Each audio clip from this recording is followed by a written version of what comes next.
What is suspicious to own but not illegal? I got pulled over late at night, and when the cop shined his light into the cargo area of my station wagon, the most visible objects were a shovel, rope, gloves, and the giant tarp-wrapped bundle of yard refuse I was bringing to the town compost in the morning. Surely there was at least one roll of duct tape or gorilla tape back there. At least he had a sense of humor about it when he strolled up to my window. So we're off to bury the body under the cover of night, huh? Officer, I think we both agree it isn't daylight work. When I was much younger, a friend and I were driving around some back roads at night. Nothing nefarious, just being 20-year-olds listening to music and laughing at dumb shit. We ended up in some neighborhood that I was unfamiliar with and turned around to leave. I worked for a local computer company and typically had 2 to 3 large computers in various states of disrepair in my back seat. Cop pulls me over for absolutely no reason that he could articulate, shines a flashlight into my car and sees an entire seat full of computer parts. Informs me that he was there because there had been multiple break-ins recently where people had stolen electronics. It took a good 15 minutes of my dumb 20-year-old brain stuttering at him to convince him that I was clearly too stupid and too unprepared to have represented a threat. A collection of other people's hair. You need at least 16 pigs to finish the job in one sitting, so be wary of any man who keeps a pig farm. Growing up, my neighbor had one giant pig. I wonder if that was enough. A single pig can consume 2 pounds of uncooked flesh every minute, hence the expression, as greedy as a pig. Multiple padlocks on your basement door. My friends and I moved to a new city and were trying to find a place to live. One of the houses we looked at had a door in the basement that was padlocked with multiple locks, but was also nailed shut, and I don't mean a couple nails. I mean like nails around every inch of the door frame. Needless to say, we did not rent that house, lol. What do you mean? There's no chance the monster is getting out with all that security. Totally safe to rent. Lockpicks. They're seen as thieves' tools, but lockpicking isn't uncommon for a hobby. Have a friend who picked up the lockpick after one of his renters lost their keys and he couldn't find the backup set. Had to call a locksmith, and since they live over 15 miles out of town, it was a hell of a fee. Plus, it's not a bad idea to have a kit for getting into cars sitting around with some cars auto-locking doors. They aren't supposed to do it when the key is in the car, but apparently if you let a 2012 Chevy Avalanche sit for a week it will still lock itself, with the only set of keys in the car. The same friend found that one out the hard way. Again, locksmith is expensive that far out of town. I was at Home Depot with a shopping cart full of PVC stuff, and this cop standing in line behind me says, "Building a potato cannon, huh?" I actually was building a potato cannon. I had a similar thing happen. Went to Bunnings as a teenager and asked for a barbecue igniter. The guy working there goes, "I assume you're going to need some PVC pipe as well." He then proceeded to rip off the igniter off one of the demo BBQs and said, "Stick that in your pocket," and then took me to the aisle and proceeded to equip me with all the PVC pipe parts. I worked at a hardware store in college, and loved helping people make beer bongs, potato cannons, etc. Too many of any one innocuous item. You've got 10 citrus squeezers or 25 dusters? I'm going to be side-eyeing you. What about 38 ice scrapers? A closet grow tent for tomatoes. A friend did have a whole hydroponics setup for peppers to make hot sauces. Weed he just bought, lol. I grow a ton of herbs and tomatoes in hydroponics, because I like fresh, good produce, and it's easier to maintain than 12 to 14 pots of plants. There aren't many things better than bruschetta capris from homegrown fresh tomatoes and basil, homemade mozzarella and fresh out of the oven sourdough. Human skull. I lost the key to my crawlspace's padlock once, and went to the hardware store to buy bolt cutters, so I could replace it.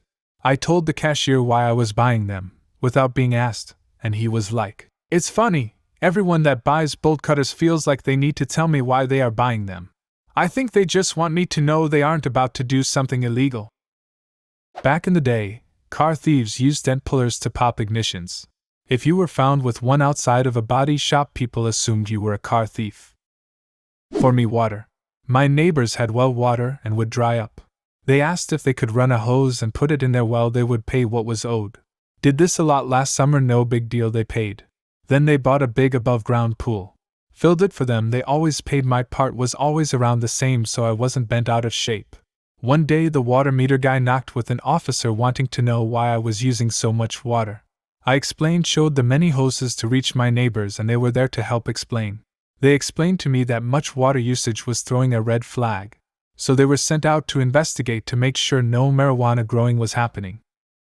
Make sure you go next door and make sure the pool is filled with water and just not a fake cover with 300 cannabis plants under it. Same can happen with electricity. Long time back I was propagating corals. Used high-power metal halide lamps and water pumps that took a lot of electric. Also you could see the glow from the UV lighting and MH units from the end of the road. I never did get a knock on my door, but I always expected it. 3 phones. I have 4 phones and 2 tablets. What am I? A drug dealer with a corporate job. A very large and thorough collection of Nazi memorabilia. Not in most countries anyway. Having a crowbar, large bolt cutters, and pantyhose in the same general area. I just want to do moderate demolition work and feel pretty okay.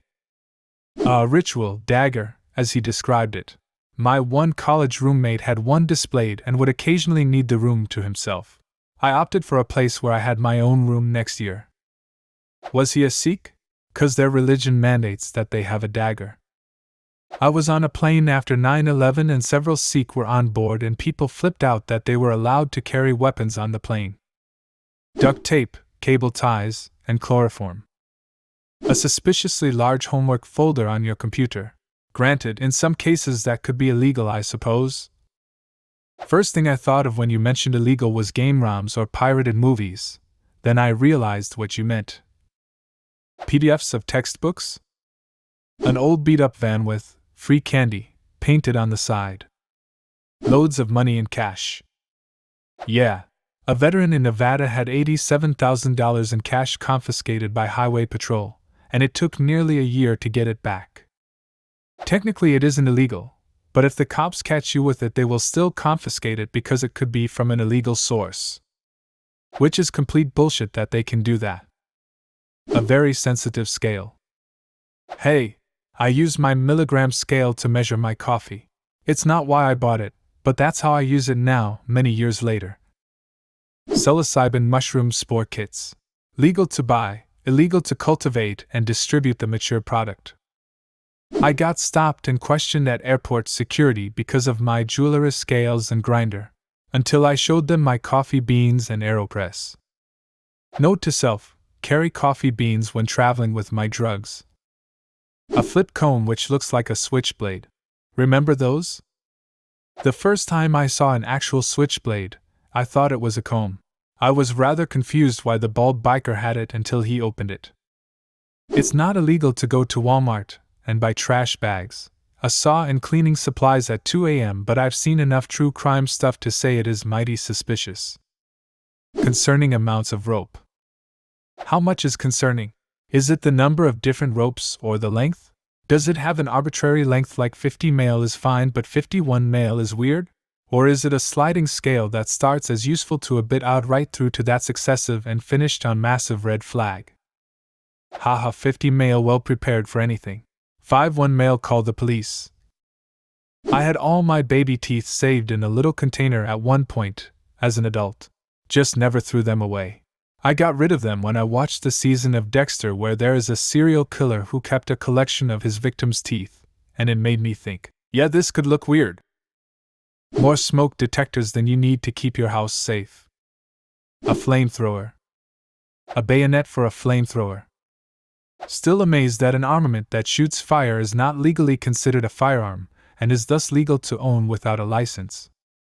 Firearm suppressors, aka silencers. Just as legal to own as a pistol, same legal standards for ownership eligibility, with the caveat of some additional paperwork and a 200 tax.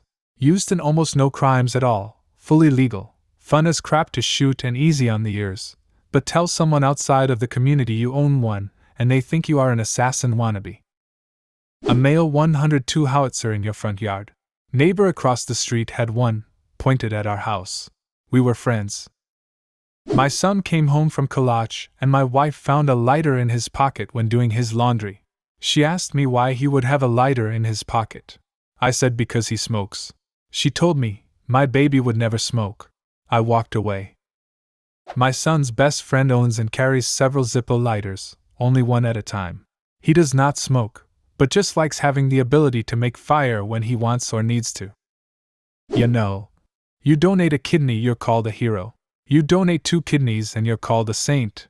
But try to donate 3 kidneys and suddenly, there's a bunch of questions. What is suspicious to own but not illegal? Leave a comment and subscribe to the channel if you want to see more videos like this one.